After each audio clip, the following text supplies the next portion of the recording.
Thorndike is a connectionism theory, introduced the SR framework in behavioral psychology. So when we say SR framework, it is the stimulus and response. So it focuses on associations between stimuli and responses, enabling trial and error learning without considering unobservable internal states. Thorndike's theory on connectionism states that learning has taken place when a strong connection or bond between stimulus and response is formed. So, Edward Thorndike believed that animals learn through reward and punishment, or just what I've said, trial and error. So Thorndike saw humans as the most advanced animal because they make more associations or connections. For him, learning encompasses the development of associations or connections that becomes established according to the law of effect. So he came up with the three primary laws. So he came up with the three primary laws, which are the law of effect, law of exercise, and law of readiness. So the law of effect states that a connection between a stimulus and response is strengthened when the consequence is positive, which is the reward, and the connection between the stimulus and the response is weakened when the consequences is negative. So we have here some illustration, law of effect, which trial and error. So first, the cat is trying to reach his food, which is the cat is inside a cage. So he tries to reach his food, and tanan nga obra or paagi na makakaon siya ginubraya. Like he scratches his cage, he bites his cage, and he tries to reach the food, but he did not reach it. So until he discovered that kailangan niya gali tapakan ang hinggot para lang makagwa siya kag makakaon siya. So that's what you call law of effect, trial and error.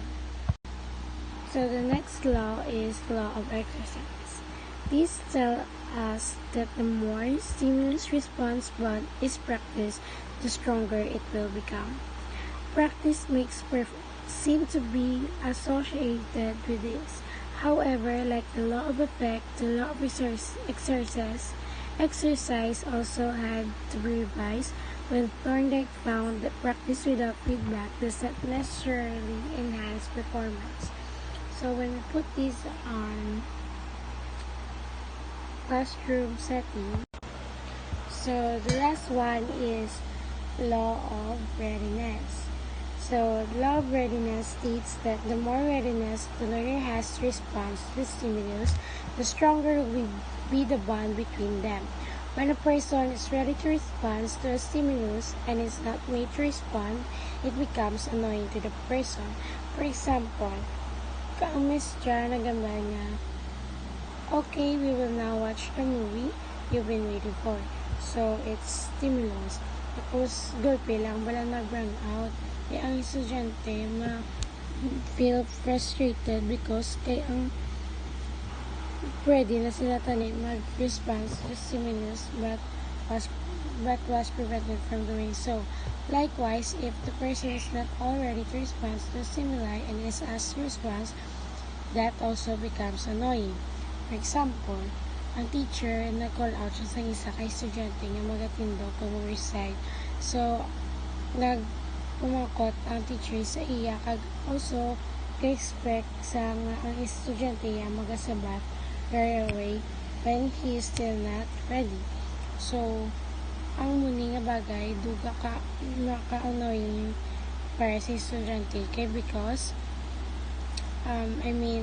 That is why teachers should remember to say the question first and wait for a few seconds before calling on anyone to answer.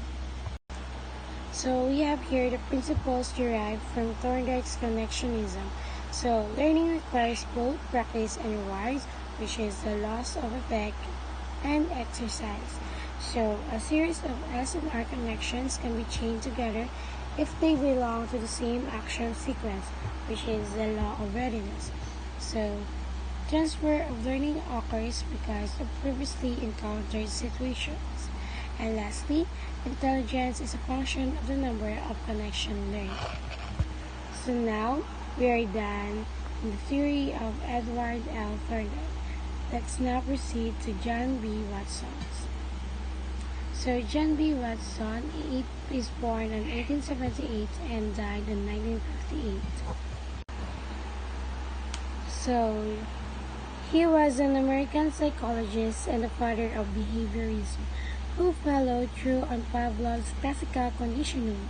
So he believed that the human behavior should be studied in the confines of a laboratory where variables and conditions could be controlled.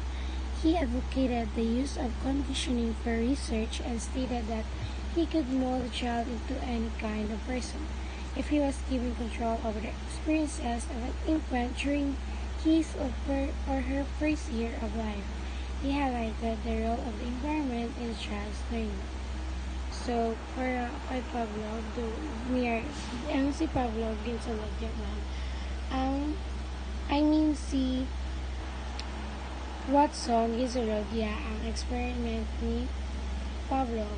Pero kay Watson, nagapati siya nga ang child dapat sa first sa iyang kabuhi, first years ng kabuhi, kabalo na siya kung ano iyang role sa environment.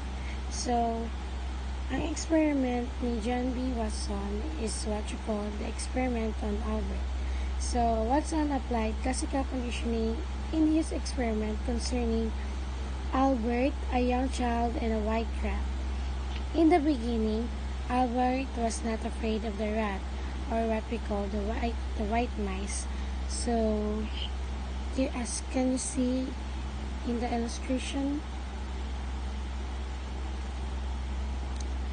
So, but Watson made a sudden loud noise each time Albert touched the rat.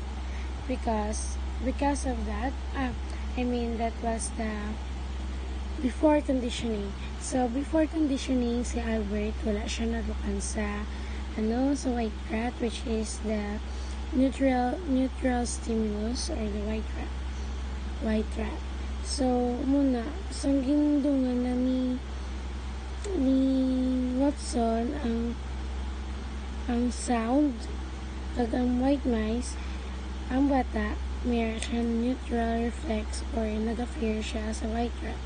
So muna after na sang kuha ang sound, si Albert nahadlokan na siya sa white mice kay every time nga makakita siya sa white mice nahadlokan siya.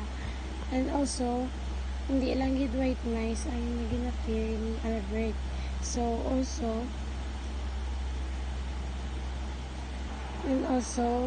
he also afraid of small animals so that Watson extinguished or made a child unlearn fear by showing the rat without the loud noise. Surely Watson's research method will be questioned today. Nevertheless, his work did clearly show the role of conditioning in the development of emotional responses to certain stimuli. So, this may help us understand the fears, phobias, and prejudices that people develop. So now we are done on John B. Watson's theory. And now let's proceed to Boris Frederick Skinner. So, Boris Frederick Skinner, or we call B.F. Skinner, was born in 1904 and died in 1990. He was an American psychologist who asserted that he could transform any kind of behavior by manipulating certain attributes of the environment. He put premium on rewards and punishment as reinforcements for continuing or discontinuing behavior. When a child is repeatedly praised or given reward for something that he or she does, then this behavior is repeated. If, however, the child is aware of a punishment because of certain behavior, he or she avoids this behavior. So we have here the Skinner box. So we have here the white lines. So ang white lines, may generator sa dalom. Tapos, ang white lines, ang lever. So, ang electric field, kag ang shock generator, muna nasa ang punish sa white rat. So, muna, i-pull lang sa white rat ang lever para makakuha siya sa iyang food. Or, we have here signal lights, speaker, pellet dispenser, tube, and food cup. So, ang ginatawagan he called this as operant conditioning, which is a child or person making a connection between what or she does to the environment and its consequence, serving as a positive reinforcement that leads a child to either continue or discontinue what he or she did.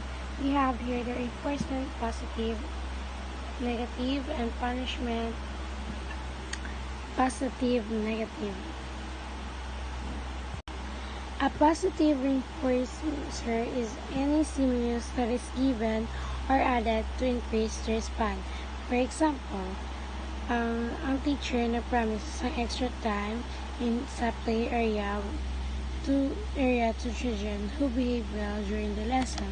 So, muna, nag-promise sa mga estudyante nga mayroon sila extra time sa playtime kung mamati sila sa teacher. May pagkita sa another example, which is na ang mother nag-promise sa iyang son na baklad siya bago ang cellphone if ang son ang iyang mga grades mataas. So, the next one is the negative reinforcer. So, any stimulus that result in increased frequency of response when it's withdrawn or removed. So, sa negative reinforcement dili naman niya ginakuha mo ang ilang gusto. For example, ang bata ginkuha mo yung tablet kitungod wala siya imo bata ginkuha mo tablet kitungod wala siya doon mayo. And we have here another example that ang teacher who gets an average grade of 1.5 for 2 grading periods will no longer take the final examination. The negative reinforcer is removing the final exam, which we realize is a form of reward for working hard and getting an average grade of 1.5. Also, a negative reinforcer is not a punishment. In fact, it is a reward. This one is shaping of behavior. An animal on a cage may take a very long time to figure out that pressing a lever will produce food. To accomplish such behavior, successive approximations of the behavior are rewarded until the animal learns the association between the lever and the food reward. So, muna ito kagina ang illustration ng ginpakita ko sa una. Ang mayar ito sa rat gina-shock sa electric para kagina po yung lever para makakuha siya sa iyang food. So, to begin shaping the animal may be rewarded for simply turning in the direction of the lever, then for moving toward the lever, for brushing against the lever, and finally for pressing the lever. So, muna. So, one of the example of shaping behavior on the classroom is So one of the examples sa classroom setting is a student is comfortable raising their hand. The teacher can then reinforce small verbal response, even it's a one-word answer. Praise and positive feedback are given for each of them for saying thank you for sharing your answer. So the next one is behavioral training. So behavioral training comes about when a series of steps are needed to be learned. The animal would master each step and sequence until the entire sequence is learned. This can be applied to a child being taught to tie a shoelace. The child can be given reinforcement rewards until the enterprise of tying the shoelace is learned. So this is a behavioral training. So hindi to sa base and experience ako ni Nablos nga din patay sa shoelace ang father niya. Hindi ko siya ba nakakabalo magtay sa iya nga shoelace. So ginasigisige sa iya nga father patuon kung paano magtay sa shoelace. Hasta sa nakabalon sa magtay sa shoelace siya. So siya nagamato-mato sa shoelace siya. Tapos mayroon siya nga reward aling kay papaya muna. So the next one is reinforcement schedule. Once the desired behavior response is accomplished, reinforcement does not have to be 100%. In fact, it can be maintained more successfully through what Skinner referred to as partial reinforcement schedules. Partial reinforcement schedules include interval schedules and ratio schedules. So, we have here the fixed interval schedules. The target response is reinforced after a fixed amount of time has passed since the last reinforcement. So, example, the bird in a cage is given food, which is reinforcement every 10 minutes, regardless of how many times it pressed too far. So, we are in a fixed interval, for example, gaset kita sa classroom settings, for example, nag-set kita time, nag-cover tabi activity. So, dapat, nagatag ka time na 9:30, dapat natapos sila sa ilang obra. Ilan na obra ang activity, kag need na nila magpasa. Wala na siya sa adjustment. Dapat 9:30, hindi siya dapat magdapaw sa 9:31. So, muna ginatawag na fixed interval schedule. Variable interval schedule reinforces behaviors after an unpredictable amount of time has passed. This schedule leads to steady, consistent behavior because the individual doesn't know exactly when the reinforcement will occur. So they are motivated to maintain the behavior continuously. For example, sa classroom settings, a teacher might randomly check on students during class periods and provide praise or rewards for those who are on task. Since the students don't know when the teacher will check, they tend to stay focused throughout the entire lesson. And the last one is ratio schedules. The number of correct repetitions of the correct response for the reinforcement varies. For example, the bird is given food which is reinforcing. After he presses the bar 3 times, then after 10 times, then after 4 times, so the bird will not be able to predict how many times it needs to press the bar before it gets food again. So, variable interval and especially variation schedules produce steadier and more persistent rates of response because the learners cannot predict when the reinforcement will come, although they know that they will eventually succeed. So, may kita example for example, this is why people continue to buy lotto tickets even when an almost negligible percentage of people actually win. So, while it's true that very rarely there is a big winner, but once in a while somebody hits the jackpot, which is the reinforcement. So, people cannot predict when the jackpot can be gotten. That's what we call a variable interval. So, they continue to buy tickets, which is the repetitions of response. So, we have here the implication of operant conditioning. These implications are given for program instruction. first one is practice should take the form of question, which is stimulus, and answer, which is response frames, which expose the student to the subject and gradual steps. 2 is require that the learner makes as response for every frame and receive immediate feedback.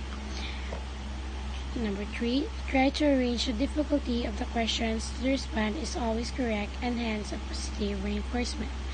And lastly, ensure the good performance in the lesson is paired with secondary forces such as verbal praise, prizes, and good grades. So we have also here a principle derived from Skinner's operant conditioning. The first one is behavior that is positively reinforced will reoccur. Intermittent reinforcement is particularly effective. Information should be presented in small amounts so that responses can be reinforced, which is the shaping. Lastly, reinforcements will generalize across similar stimuli, which is stimulus generalization, produce secondary conditioning. So next, we're going to discuss neo-behaviorism. What is neo-behaviorism? Neo-behaviorism is a school of thoughts in psychology that builds on traditional behaviorism but also incorporates some ideas from cognitive psychology. Also, neo-behaviorism or neo-behaviorist emphasizes studying behavior through objectives and observable methods. So there are two theories reflecting neo-behaviorism that stand out.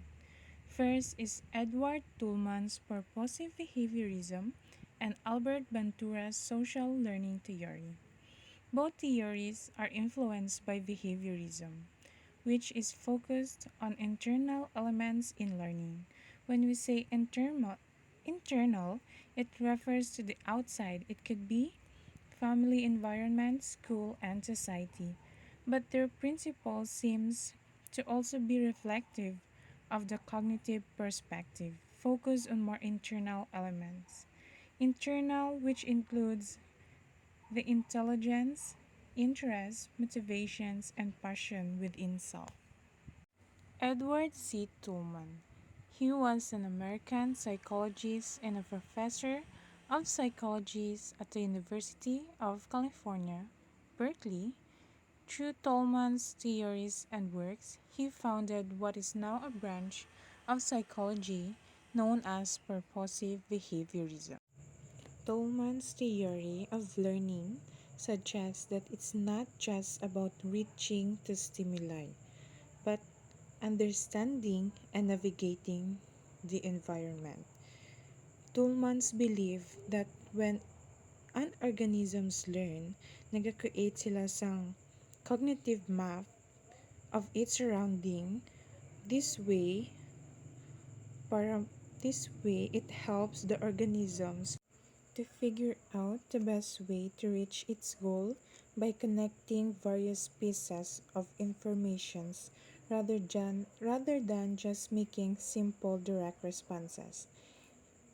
Learning involves thinking and planning, leading to more purposeful behavior.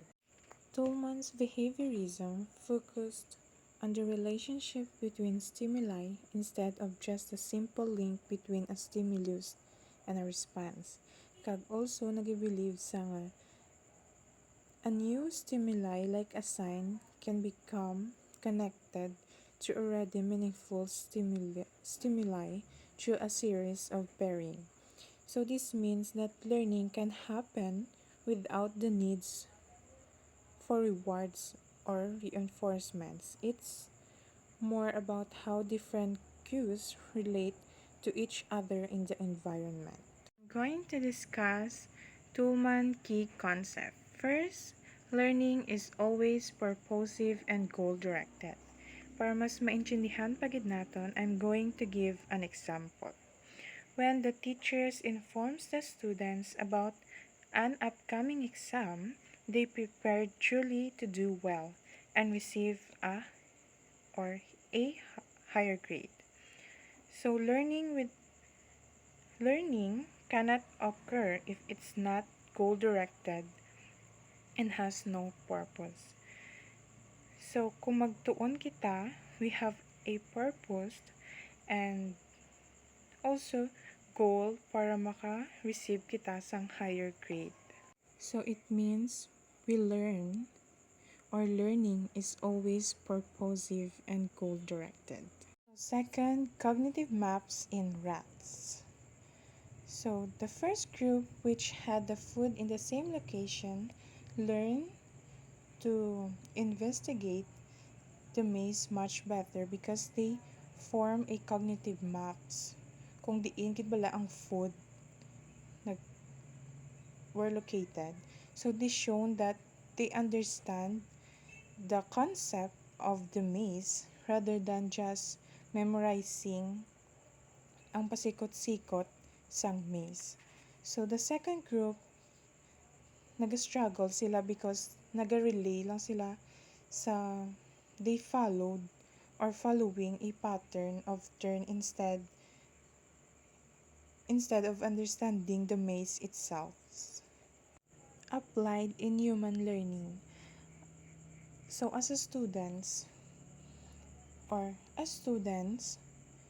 who ride the same road to school every day starts to build a cognitive maps or map of the area. This helps the students remember where the school is located and how to get there. So the shortest or easiest route to reach the goal, demonstrating the concept of cognitive maps in learning. Third is latent learning.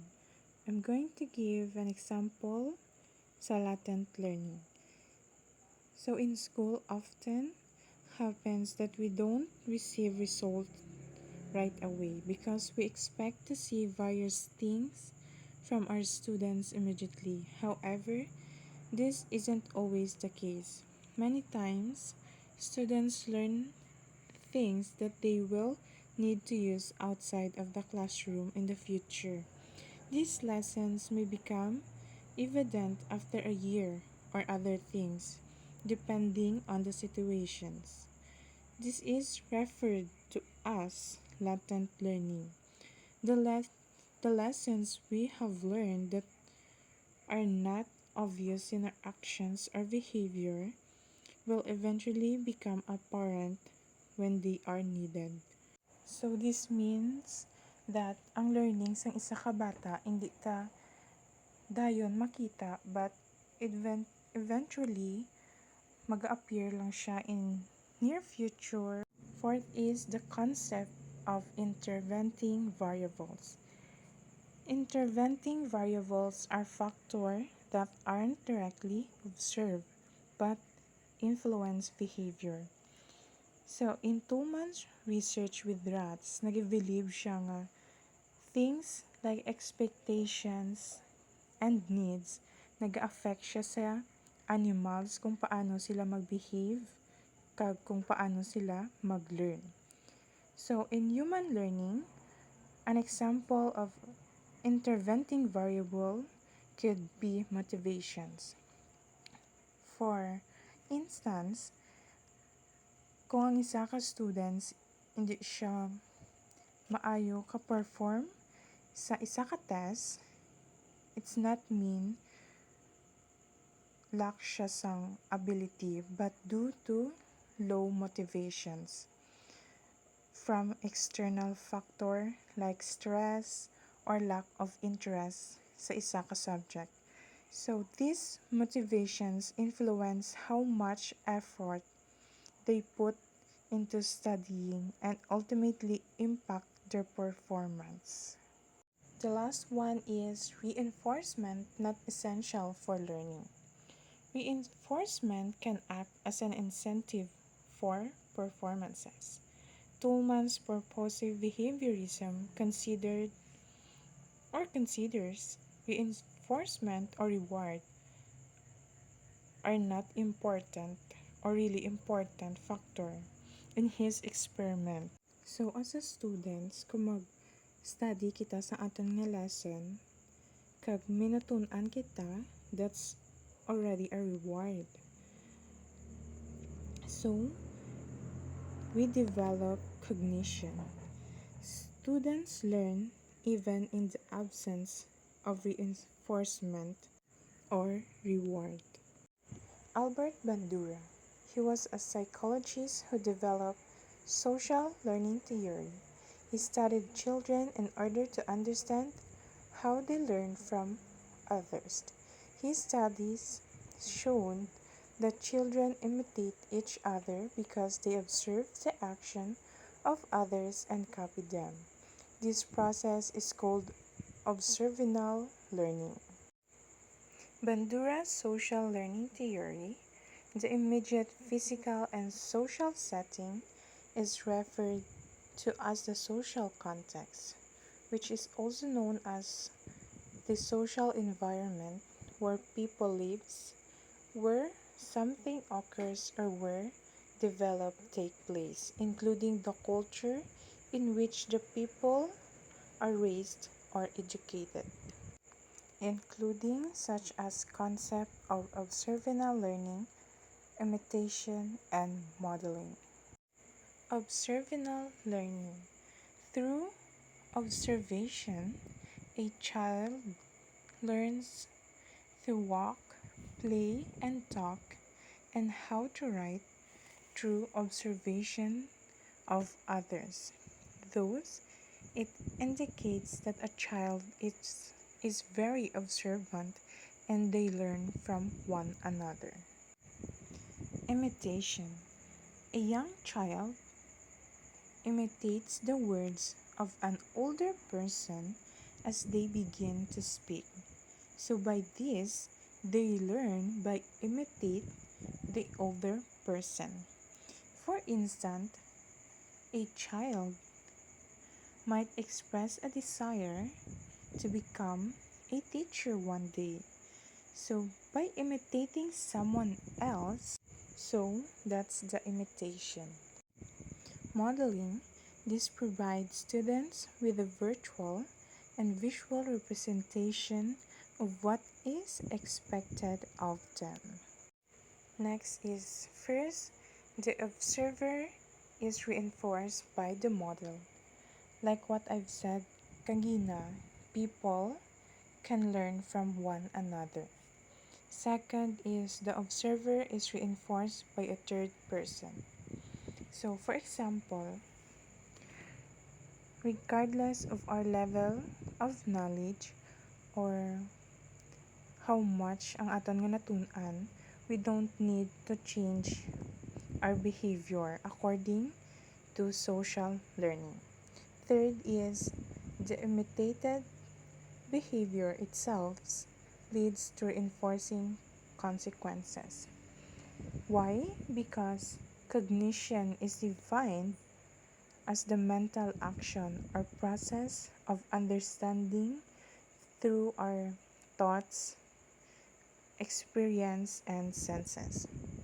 Fourth one, consequences of models' behavior affect the observer behavior vigorously. This is known as vicarious reinforcement. This demonstrates the value of social learning as it involves attention, memory, and motivation. Conditions necessary for effective modeling to occur. Bandura mentions four conditions that are necessary before an individual can successfully model the behavior of someone else. First, attention. Second, retention. Third, motor reproduction. Four, motivation. For instance, ang isa ka bata gusto yung magtuon kung paano magbike. First, attention. A child first focus kung paano magbalance, pedals, and steers. Second, retention. After observing, the child can reinforce their memory by mentally rehearsing the steps or mag-practice in a safe environment. Third is motor reproduction. A child needs to physically practice the actions of balancing, pedaling, and steering. The last one is motivation.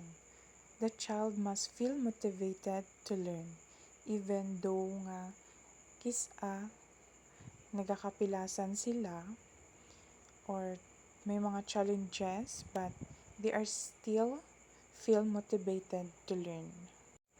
Effects of modeling on behavior.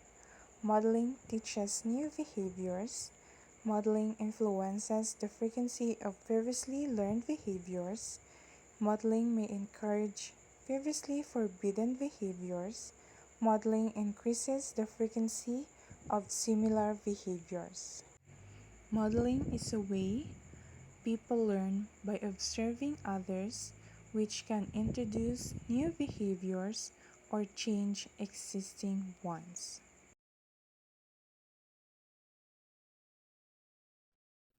Gestalt psychology. Introduction. Gestalt psychology was at the forefront of the cognitive psychology. It served as the foundation of the cognitive perspective to learning. It opposed the external and mechanistic focus on behaviorism.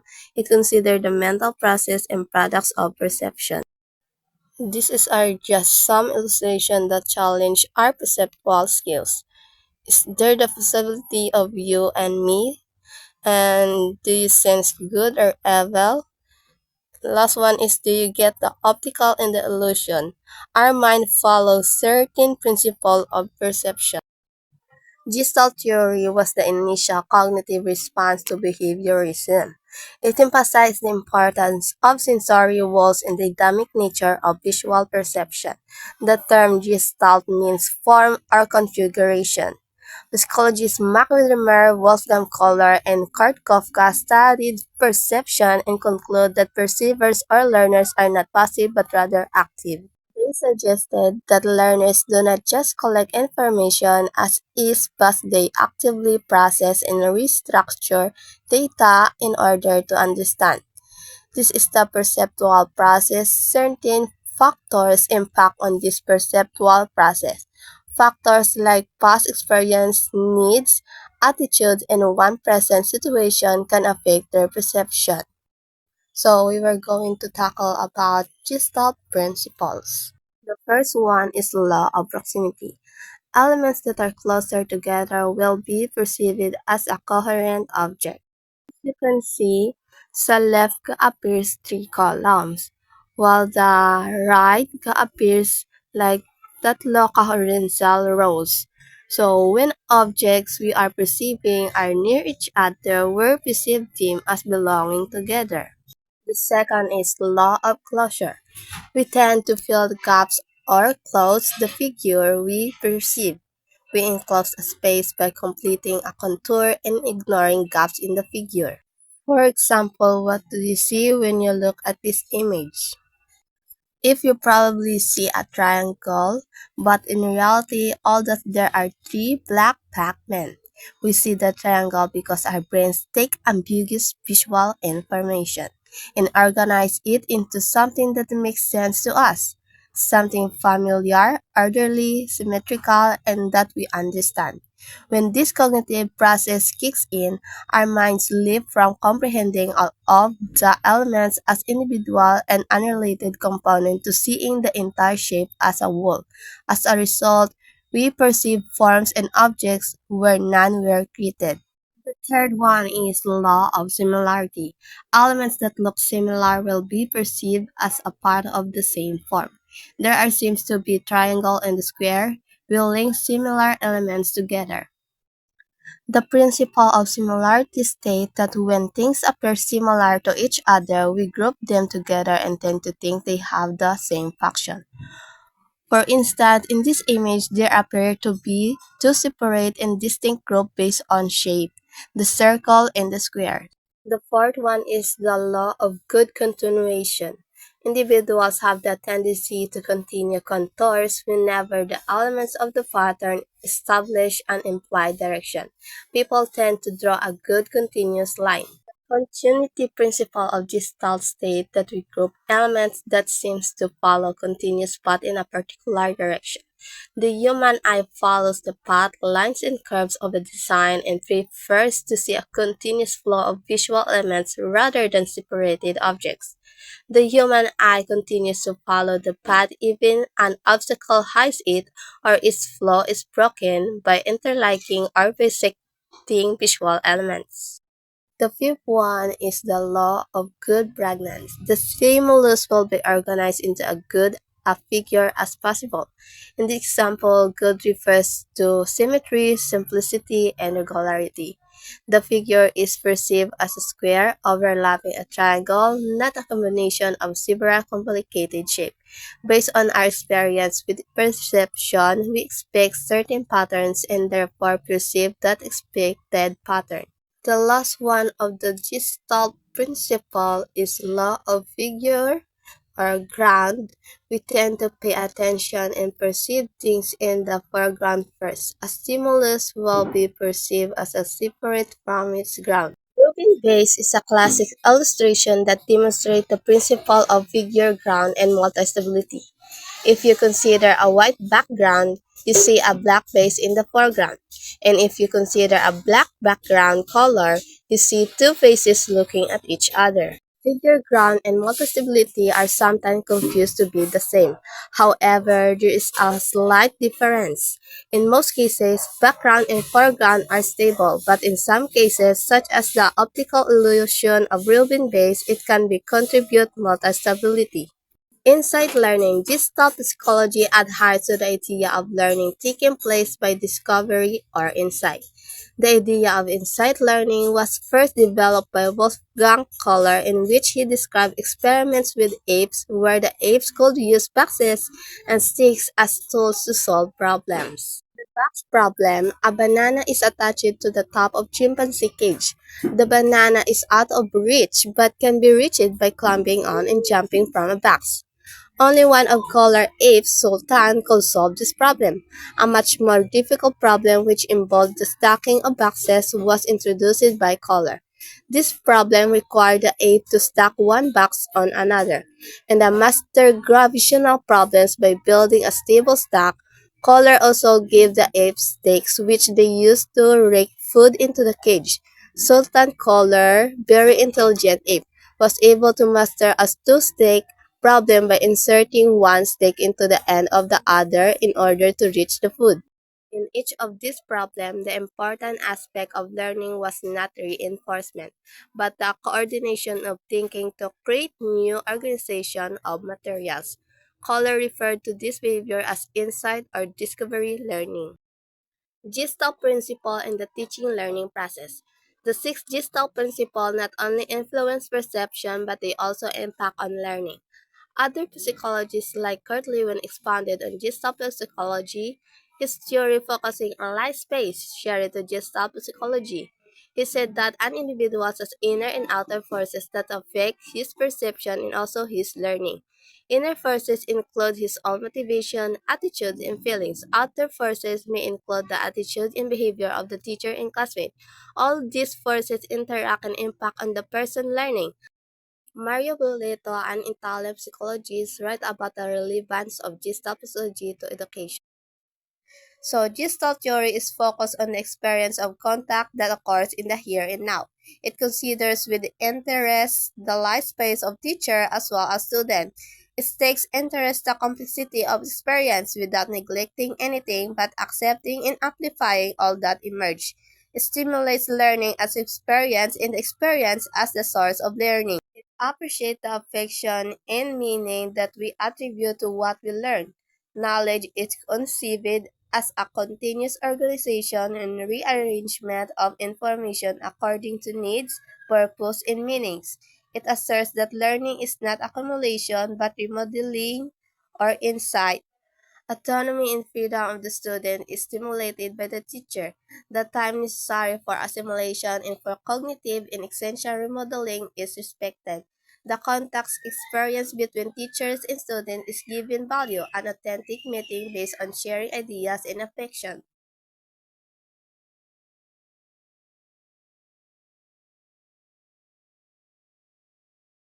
Information processing. Information processing is a cognitive theoretical framework that focuses on how knowledge enters and is stored in and is retrieved from our memory. It is one of the most significant cognitive theories in the last century, and it has strong implication on the teaching learning process. Information processing theory, relating how the mind and the computer work, is a powerful analogy. The terms used in the information processing theory (IPT) extend this analogy. In fact, those who program and design computers aim to make computers solve problems through process similar to that of the human mind. Cognitive psychologists believe that cognitive processes influence the nature of what is learned. They consider learning as largely an internal process, not an external behavior change. As behaviorist theorists thought, they look into how we receive, perceive, store, and retrieve information. They believe that how a person thinks about and interprets what he receives shape what she will learn. All these notions comprise what is called the information processing theory. IPT describes how the learner receives information, stimuli from the environment through the senses, and what takes place in between determines whether the information will continue to pass through the sensory register, then the short-term memory, and the long-term memory. Certain factors will also determine whether the information will be retrieved or remembered when the learner needs it. Let us go into the details. We first consider the types of knowledge that the learner may receive. Types of knowledge: general versus specific. This involves whether the knowledge is useful in many tasks or only in one. Declarative. This refers to factual knowledge. They relate to the nature of how things are. They may be in the form of a word or an image. Examples are your name, address, a nursery rhyme, the definition of IPT, or even the face of your crush. Procedural. This includes knowledge on how to do things. Examples include making a lesson plan, baking a cake, or getting the less common denominator. Episodic. This includes memories of life events, like your high school graduation. Conditional. This is about knowing when and why to apply declarative or procedural strategies. Stages in the information processing theory. The stages of IPT involve the functioning of the senses, sensory register, short-term memory, and the long-term memory. Basically, IPT asserts three primary stages in the progression of external information, becoming incorporated into the internal cognitive structure of choice, schema, concept, scripts, frame, mental model, and etc. The three primary stages in IPT. The first one is encoding. Information is sensed, perceived, and attended to. For example, if someone asks you what you ate for lunch today, you could recall this information quite easily. Second is storage. The information is stored for either a brief or extended period of time, depending upon the processes following encoding. The third one is retrieval. The information is brought back at the appropriate time and reactivated for use on a current task, the true measure of effective memory. Sensory register. The first step in the IP model holds all sensory information for a very brief time. Capacity. Our mind receives a great amount of information, but it is more than what our minds can hold or perceive. Duration. The sensory register only holds the information for an extremely brief period in the order of 1 to 3 seconds. There is a difference in duration based on modality. Auditory memory is more persistent than visual. The role of attention. To bring information into consciousness, it is necessary that we give attention to it, such that we can only perceive and remember later those things that pass through our attention gate. Getting through this attentional filter is done when the learner is interested in the material, when there is conscious control over attention, or when information involves novelty, surprise, salience, and detectiveness. Before information is perceived, it is known as pre-categorical information. This means that until that point, the learner has not established a determination of the categorical membership of the information. To this point, the information is coming in as interpreted patterns of stimuli. Once is perceived, we can categorize, judge, interpret, and place meaning to the stimuli. If we fail to perceive, we have no means by which to recognize that the stimulus was ever encountered. Short-term memory, STM, or working memory. Short-term memory, STM, or working memory. Capacity. The STM can only hold 5 to 9 chunks of information, sometimes described as 7 plus slash minus 2. It is called working memory because it is where new information is temporarily placed while it is mentally processed. STM maintains information for a limited time until the learner has adequate resources to process the information or until the information is forgotten. Duration around 18 seconds or less. To reduce the loss of information in 18 seconds, you need to do maintenance rehearsal. It is using repetition to keep the information active in STM, like when you repeat a phone number, just given over and over. Long-term memory, or LTM. The LTM is the final or permanent storing house for memory information. It holds the stored information until needed again. Capacity. LTM has unlimited capacity. Duration in the LTM is indefinite. Forgetting. Forgetting is the inability to retrieve or access information when needed. There are two main ways in which forgetting likely occurs. Decay. Information is not attended to and eventually fades away. Very prevalent in working memory.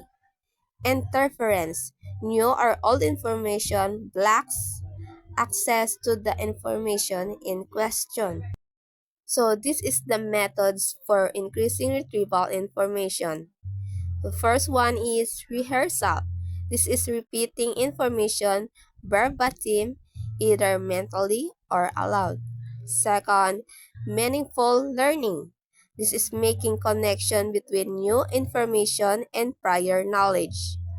The third one is organization. It is making connection among various pieces of information. Information that is organized efficiently shall be recalled. The fourth one is elaboration. This is adding additional ideas to new information based on what one already knows. It is connecting new info with old to gain meaning. Visual imagery. This means forming a picture of the information. Generation. Things we produce are easier to remember than things we hear. Context. Remembering the situation helps recover information. Personalization. It is making the information relevant to the individual. Other memory methods. Serial position effect. Recency and primacy. You will remember the beginning and end of a list more readily. Part of learning. Break up the list or chunk information to increase memorization. Distributed practice. Break up learning session rather than cramming all the info in at once. Massive practice. Mnemonic aids. These are memory techniques that learners may employ to help them retain and retrieve information more effectively. This includes the lossy technique, acronyms, sentence construction, peg word, and association techniques, among others. So this is the information processing model. First is sensory memory transferred to short-term memory and transferred to long-term memory. Information is received through the senses and goes to the sensory memory for a very brief amount of time. If not found relevant, information may decay. It goes to the STM, and if given attention and disperceived and found to be relevant, it is sent to the LTM. If not properly encoded, forgetting occurs. Different cognitive processes applied to the information will then determine if information can be retrieved when needed later.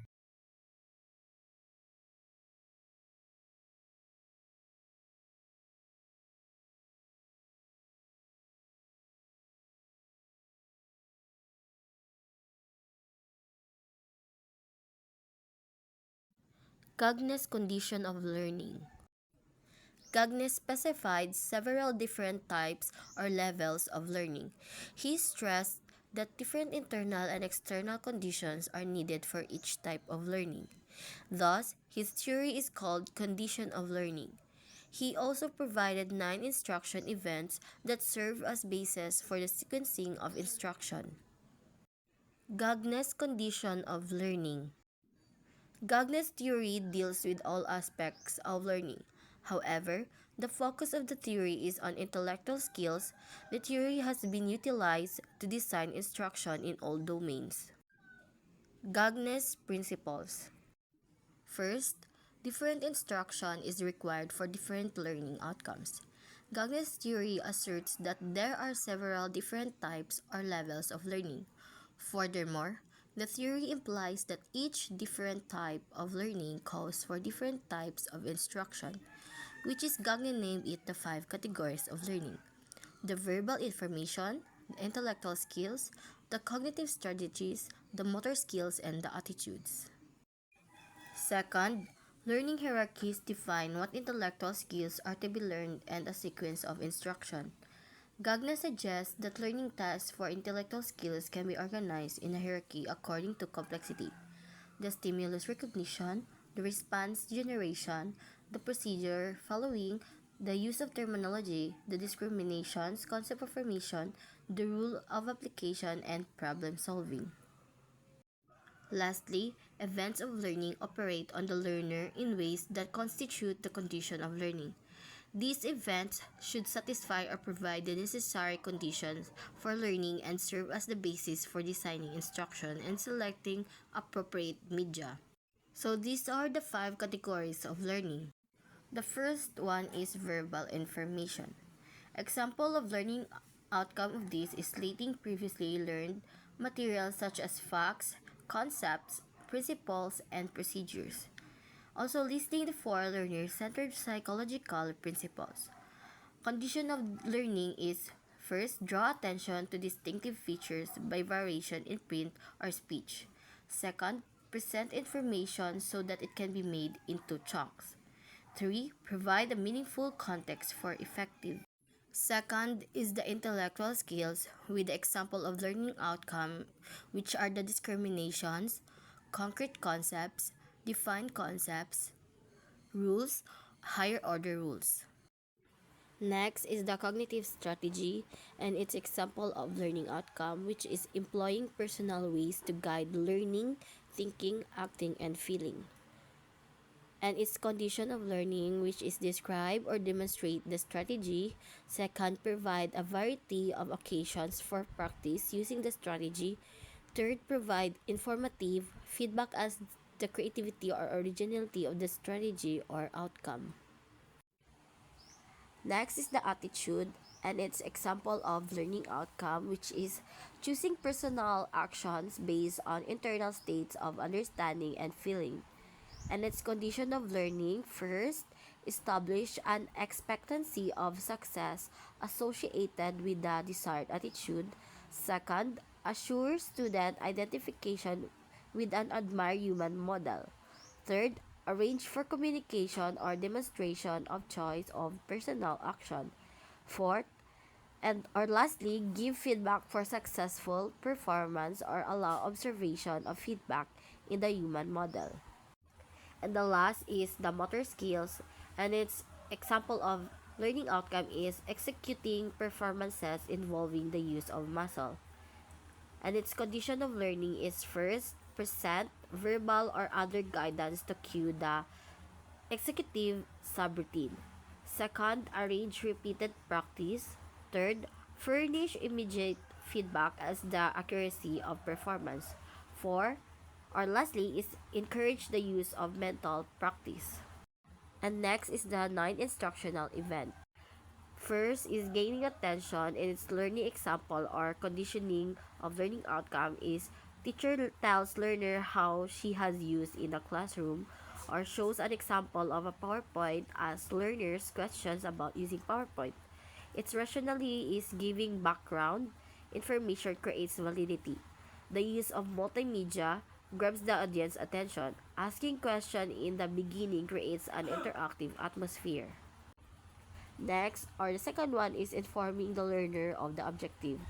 And its example of learning outcome or conditioning of learning outcome is teacher says today we are going to work on using a multimedia presentation software and Microsoft PowerPoint. And its rationally is make learners aware of what to expect so that they are aware and prepared to receive information. The third one is stimulating recall of prior learning. And its example of learning outcome is for this particular group of learners, they have learned previously about Microsoft Windows, particularly Microsoft Word. Teacher associates this knowledge with lesson at hand, and its rationale is when learning something new, accessing prior knowledge is a major factor in the process of acquiring new information.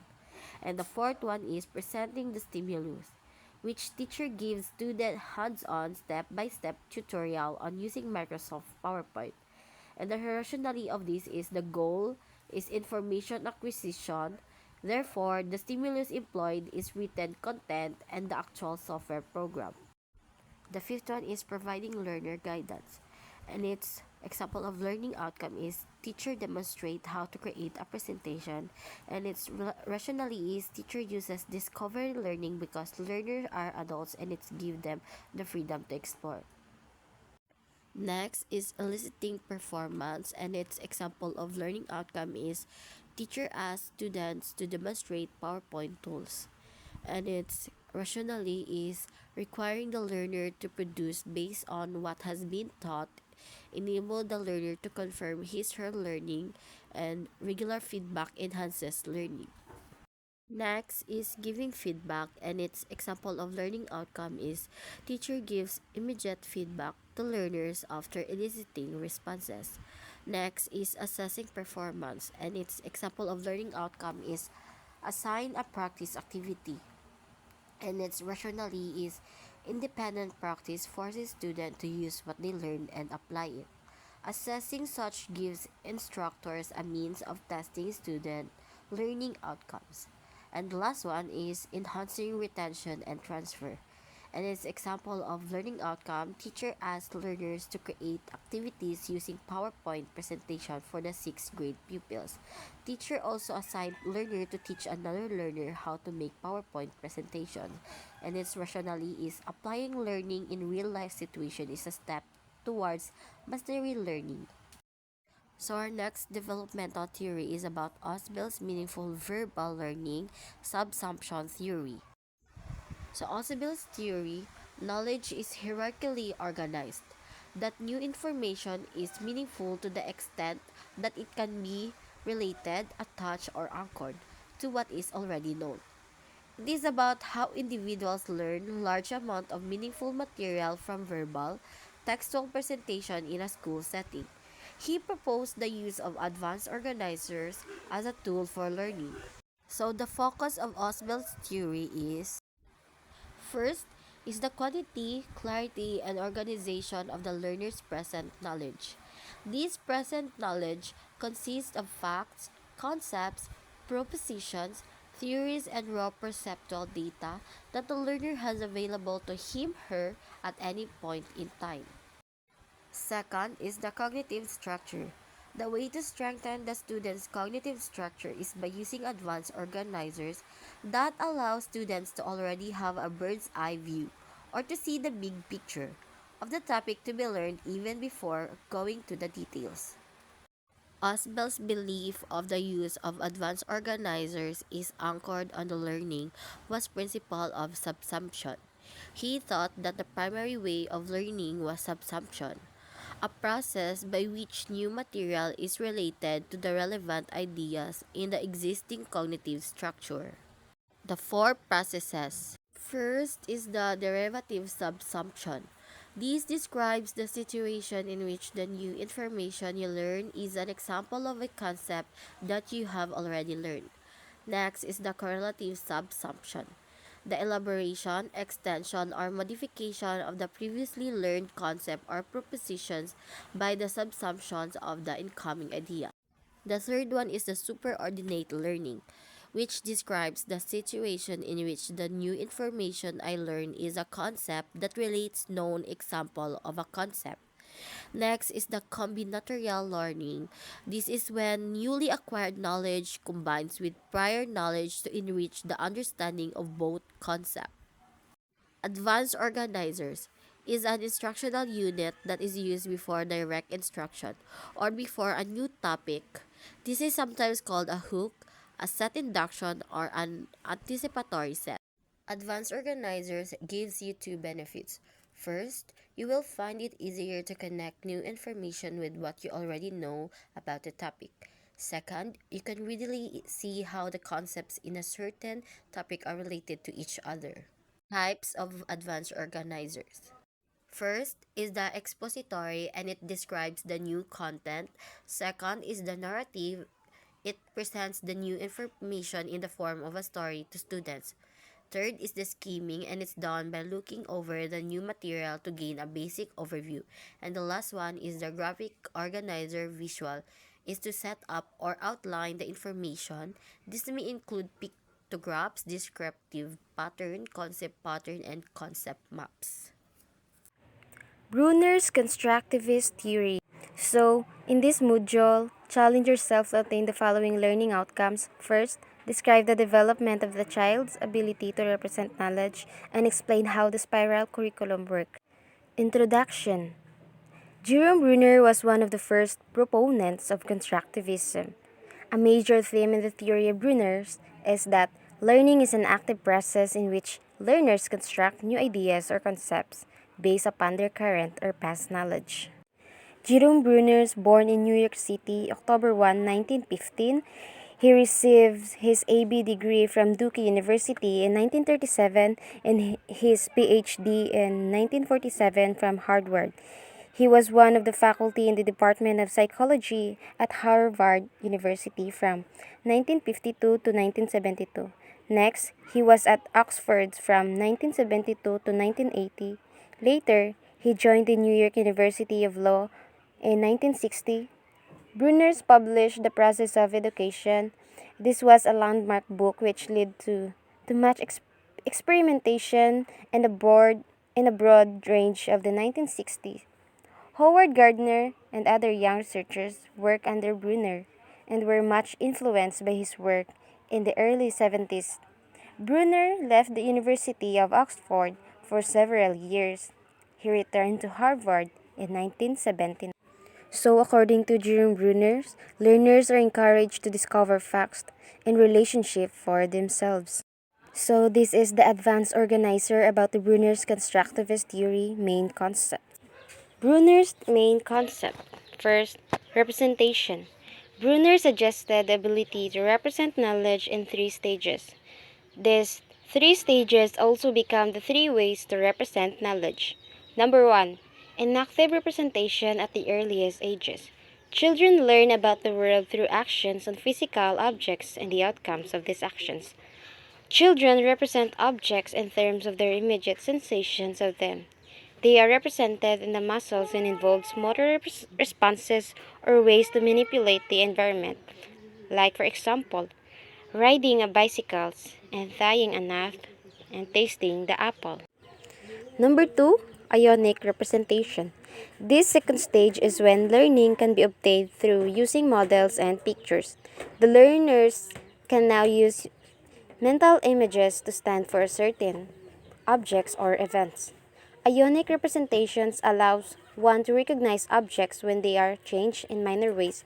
Like for example, mountains with and without snows at the top. Number 3, symbolic representation. In this third stage, the learners has developed the ability to think in abstract terms. This uses symbol system to encode knowledge. The most common symbol systems are language and mathematical notation. Spiral curriculum. Bruce stressed that teaching should always lead to boosting cognitive development. Students will not understand the concept if teachers plan to teach it using the teacher's level of understanding.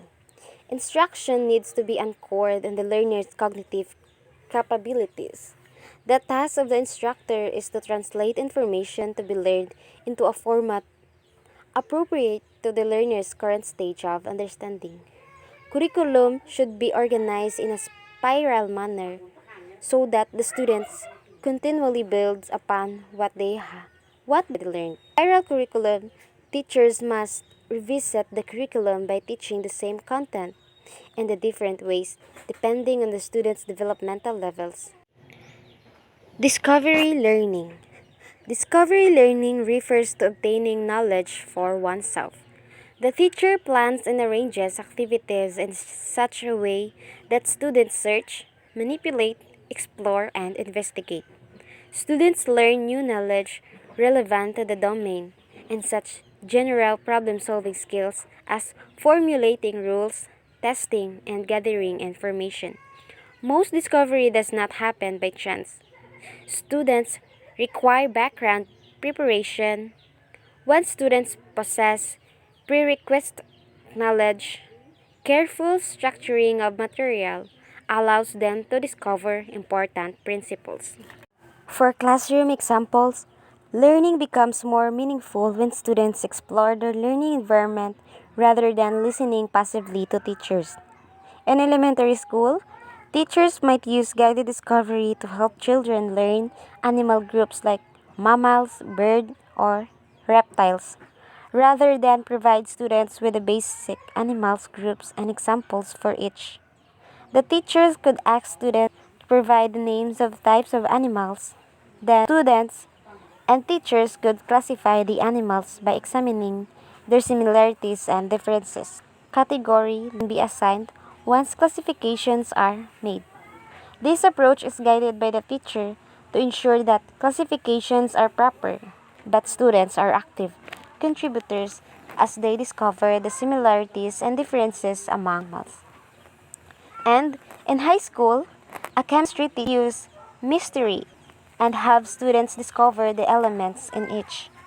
The students could proceed through a series of experiments designed to determine if certain substances are present in a sample.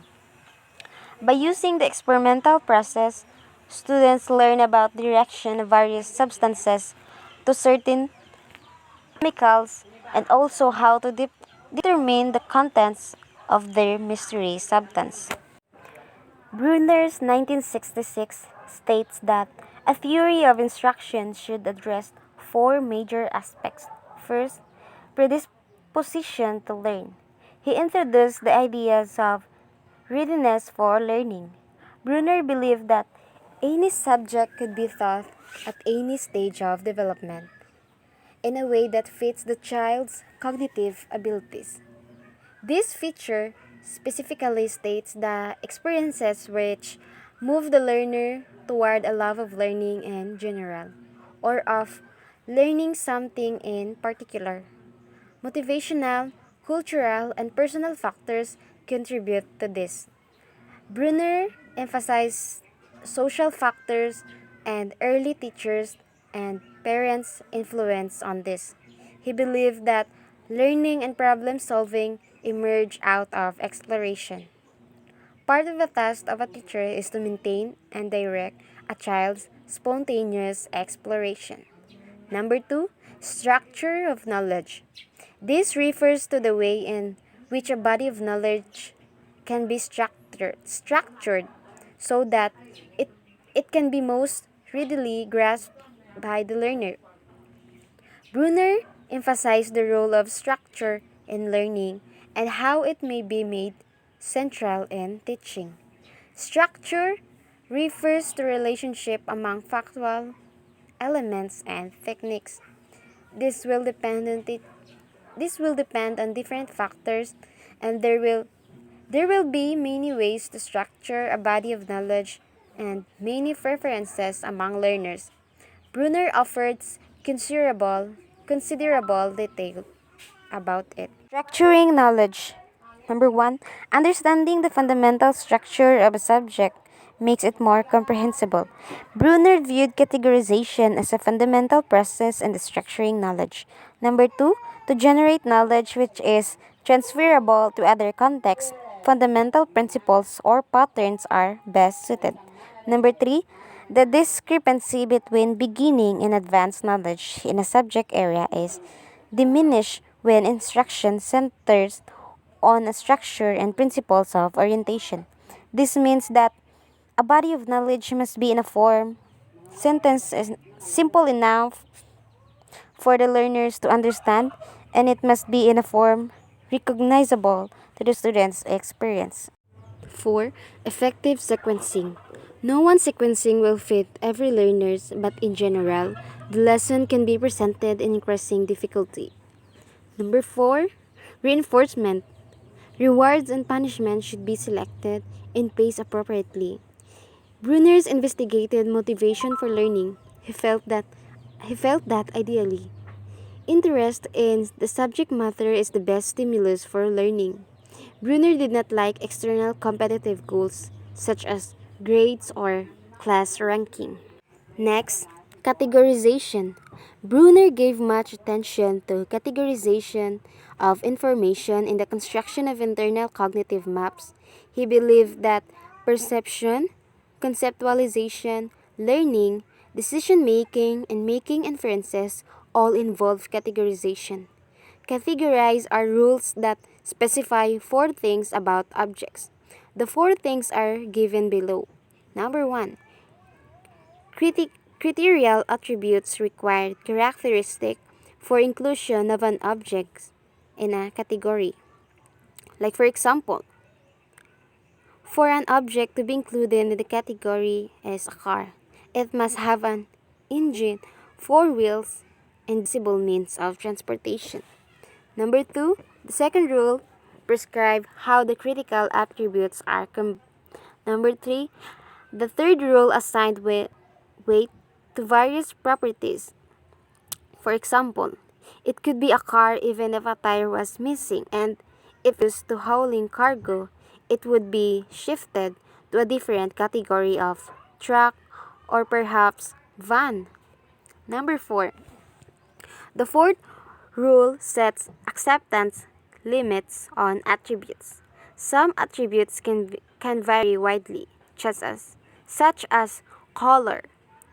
Others are fixed, like for example, a vehicle without an engine is not a car. Likewise, a vehicle with only two wheels would not be included in car. So, there are several kinds of categories. Number 1, identify categories. Categories includes objects based on their attributes or features. Number 2, equivalent categories. Provide rules for combining categories. Equivalence can be determined by affective criteria, which render objects equivalent by emotional reactions. Functional criteria based on related functions. For example, car, truck, van could all be combined in an inclusive category called motor vehicle. Or by formal criteria, for example, by science, law of cultural agreement. For example, an apple is still an apple, whether it is green, ripe, dried, etc. It is food, functional, and it is a member of a botanical classification group or formal. Number 3, coding system are categories that serves to recognize sensory input. They are major organizational variables in higher cognitive functioning. Going beyond immediate sensory data involves making inferences on the basis of related categories. Related categories forms a coding system. These are hierarchical arrangement of related categories. The principles of Brunner's launch the notion that people interpret the world mostly in terms of similarities and differences. This is a valuable contribution to how individuals construct their own models or view of the world. So, in conclusion, Jerome Bruner's constructivist theory emphasized that learning is an active, constructive process where learners build new knowledge based on their experiences and prior understanding. Bruner proposed that education should focus on teaching students to think and understand concepts deeply rather than just memorizing facts. He introduced the idea of scaffolding, where teachers support students' learning by providing temporary assistance that gradually decreases as students becomes more competent. Brunner also advocated for the use of discovery learning, where learners explore and discover concepts through hands-on experiences. The revised Bloom's taxonomy of educational objectives. Objectives. Formulate learning outcomes reflecting the different level of the revised taxonomy. Explore the use of technology apps in applying the revised taxonomy. Introduction. This model will present the original and the revised Bloom's taxonomy of the educational objectives. Although the revised taxonomy came out years ago, it is important to still present both the old and the revised to have a complete understanding and better appreciation of the taxonomy's use in education. Benjamin Bloom, 1913-1999. He was the Associate Director of the Board for Examination in the University of Chicago. They needed a way of classifying questions shared by the faculty members to form a test bank. For 6 years, from 1949 to 1956, he led a group of experts to come up with a framework to classifying objectives.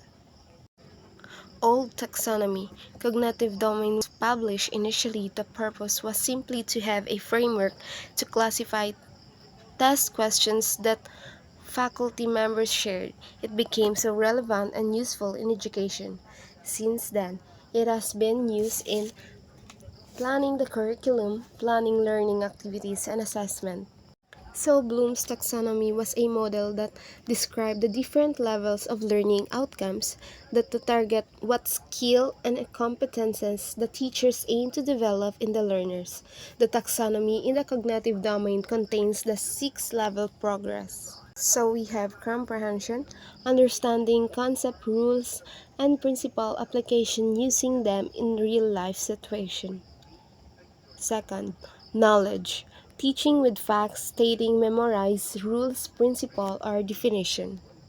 The third one is analysis. Understanding and mastery of these applied concepts, rules, and principles. Student may compare, contrast, classify, further investigate. The next one is synthesis. A higher level of thinking is when students put together elements of what has been learned in a new way. The last one is evaluation. They come up with a holistic, complete, more integrated, or even a new view or perspective of what was learned. Revised taxonomy. After 45 years since the publication of Bloom's taxonomy, Lauren Anderson, Bloom's former student, and David Crotwell led a new group of experts to work together. The result was what is now called the revised taxonomy. Differences between the old and the revised taxonomies. So first, levels or categories of thinking in the old taxonomy were nouns, while in the revised taxonomy they are verbs. The use of action words instead of the nouns was done to highlight that thinking is an active process. For example, evaluate instead of evaluation, or analyze instead of analysis. The second one, while the revised taxonomy remains to be in hierarchical levels of increasing complexity, it is intended to be more flexible in that it allows the categories to overlap. For example, some action words understand level, like explain, may appear to be more complex than the action word show in the apply level. However, when we look into the 6 levels from remember to create, we will still find that overall the taxonomy proceeds in a hierarchical order. So the third one, the knowledge level was changed to remember. The change was made because knowledge does not refer to a cognitive or thinking level. Knowledge is the object of the thinking. Remember is a more appropriate word for the first thinking level, which involves recalling and retrieving knowledge. Fourth one, the comprehension level was changed to understand. Teachers ain't likely to use the word understand when referring to their work rather than comprehension.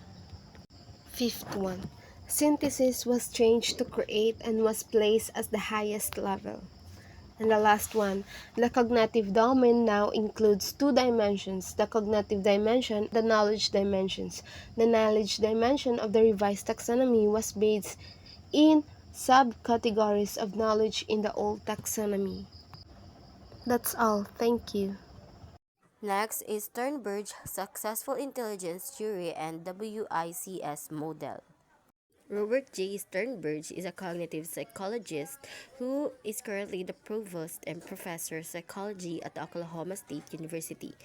He formerly served as the Dean of the Arts and Science at Tufts University, IBM Professor of Psychology and Education at Yale University, and President of the American Psychologists Association. Successful intelligence theory has the 4 skills including in the theory is memory skills. It helps us recall facts and pieces of information. It helps us retain the knowledge we acquire. Second is the analytic skills. Help the person determine if a certain idea is good. The third one is the creative skills. Allow a person to come up with a new idea, usually to answer a need or solve a problem. It makes one flexible and able to adjust to change in one situation. Fourth is the practical skills. Enable a person to apply what one has learned. The WICS model. In the WICS model, intelligence is viewed as a set of fluid abilities to learn from experience and to adapt to one's surroundings. Individuals possess abilities that can be nurtured into competencies and further cultivated into expertise. The WICS is a more recent model of human thinks and reason that can help us understand how students will learn most effectively. It aims to develop basic abilities to true expertise. First is the teaching analytical. Evaluate the validity of a solution to a mathematical problem and discuss weakness in the solution. Teaching creativity. Discover the fundamental physical principle that underlies all of the following problems, each of which differ from the others in the surface structure of the problem but not in its deep structure.